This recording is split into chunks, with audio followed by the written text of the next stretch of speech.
Panna Netvor is the best Beauty and the Beast film.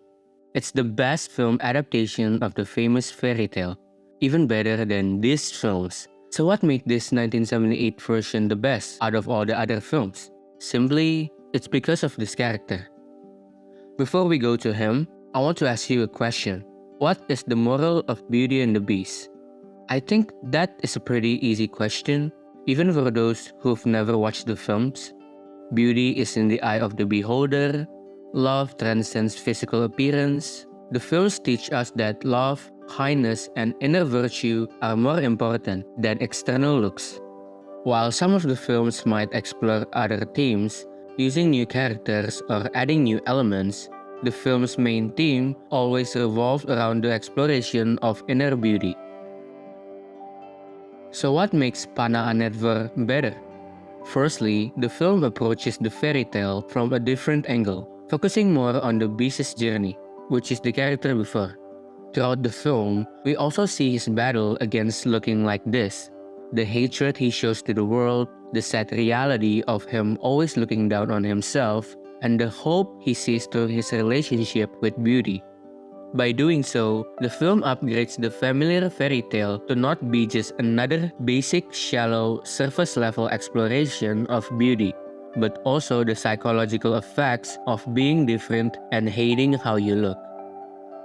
Now, some other Beauty and the Beast films also do what this film does. Other films like the 2014 Beauty and the Beast and Beastly also shed more light on the Beast and his problems.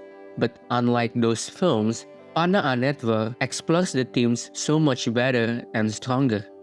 It not only retains the traditional lesson of the fairy tale, but it also modernizes it, speaking to an audience that already understands the basics of inner beauty by elevating the story to focus more on people who hate how they look and have issues with self-loathing, making this version not just about love from others, but the painful journey of learning to love oneself.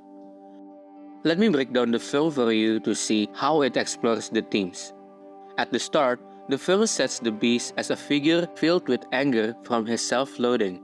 He hates how he looks. The monstrous, bird-like appearance he has stolen his humanity. The film shows this when he violently confronts the merchants wandering around his castle. Same as his next appearance, where he threatens to kill Julie's father, which is the name of the beauty for this film, for plucking his rose. But beneath his angry surface, the film also established him as a man fueled by fear. His anger is not only fueled by how he hates himself, but also by how others hate him for how he looks. This internally makes him fear any interaction, even if people just go near him. That's why he isolates himself from others, living in the middle of nowhere with no one, only discreetly following people instead of interacting with them. So we can see that his aggressive behavior is not only from his anger, which itself is sourced from his deep-seated self-loathing, but in hindsight, also his fear of people seeing him and the reaction they might have. As the story progresses, we see that although his actions before reaffirm the savage, primal instincts that now control him, there's still a bit of humanity left in him, a part of him that still wants to be normal. This can be seen in the symbolism of the shrub of roses the beast has in his castle. Before this scene, the film documents the castle where the beast isolates himself from the world. Instead of the pristine and beautiful castle the Beauty and the Beast films usually have, we see a dark and dirty palace that has been wrecked, which reflects two things. First is obviously the owner's physical appearance matches his home, but secondly, it also reflects the beast's state of mind. The isolation, fear, and anger mentioned before are visually tangible from the way the film uses the production design, equating the destroyed, dark, dirty, and the empty castle before to his mind. But even in this palace, there is still a shrub of roses that beautifully grows inside. This indicates that even if his mind is filled with the negative emotions mentioned before, there is still a human in him, a part that reflects the beauty of humanity. The arrival of Julie pushes the beast further into confronting his self-loathing, and we learn more about his inner fear. While discreetly following Julie, we see scenes where the beast interacts with a voice that actively reminds him to kill Julie. We don't see who spoke the dialogue in the film, nor does the film have intentions to show us who spoke it, since the voice is actually inside his mind. This voice is the representation of the anger and fear side inside of his mind. Throughout the film, we see both of them interacting. While the beast gives his reasons for not killing Julie and continuing to hope for change, the voice also gives its reason to kill Julie and make the beast fully embrace his animalistic side. But her arrival also has a positive effect on the beast. Julie's openness and curiosity to understand the beast, even though the beast keeps hiding his appearance, shows him that perhaps there is a chance for him, just a tiny one. This in turn makes the beast fall in love with her. Through her, he sees a change in him, from his isolated and often savage self to a more human and normal self. This change is symbolized in the scene where Julie touches the beast's hand, which turns from the bird-like mutated hand to a normal human hand. This shows that his physical appearance is just an outer layer. Inside him, there's a human being that can love and receive love, and no outer layer can change that. This change also shows the hatred he harbors inside of him is the only thing that's stopping him from being human. But all of this comes crashing down in the scene where Julie finally sees what the beast actually looks like. In it, she saw that the beast doesn't look like who she imagines. This makes her reject the beast. Broken-hearted, he relented and let Julie go, showing how far her presence had changed her. From killing anybody that goes near him to gladly letting someone go. But although he has changed, one thing that is still present is his self-loathing. The person that he can open up the most and trust strongly to be near him has gone and left him alone.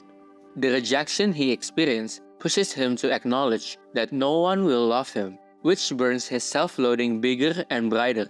Pushed by the voice inside of his head, mocking his half-animal, half-human appearance, he isn't accepted and loved by either part, and also with Julie's departure, the beast accepts his imminent death by a broken heart. But at the last moment, Julie comes back to the beast. Coming home makes her realize a couple of things. First is in the scenes between her and her sisters. With them, Julie sees how appearance can be deceiving, how something that can be so pretty can be seen as actual dirt to others. Mixed with her realization that she actually loves the beast, she knows she needs to be with him. When she arrives at the beast's castle, the beast is lying on his deathbed. When she comes back and touches him, Julie's own words affirm the beast that it is all about his perspective. Nevadí mi, jak vypadáš, pro mě jsi krásný. His self-loathing is disguising him to be bad, so when she touches him, his face changes and the beast accepts himself as a human. Then the film ends with Julie's dream, where she walks with the beast in his human form. The film doesn't actually end with happily ever after. We don't know if this dream actually happens or not, because it doesn't matter if it's real or not. Your self-loathing is from yourself. The beast knows it, and when Julie touches him, he understands that it is actually in his mind, that it is all about perspective. And the ending doesn't make it definitive because the real point is for the beast to understand it. In conclusion, Panna and Netvor stands out as the best film adaptation of Beauty and the Beast, by shifting the focus from a simple tale of love and inner beauty to a deeper exploration of self-loathing, fear, and the effects of being different. Helped by its dark production design, sound choices, and the intense inner conflict of the beast, the film presents a more complex narrative about the struggle to accept oneself. While still retaining the core themes of the fairy tale, the film modernized the story to resonate with audiences who understand the pain of self-hatred, making it a powerful and timeless version of the classic fairy tale.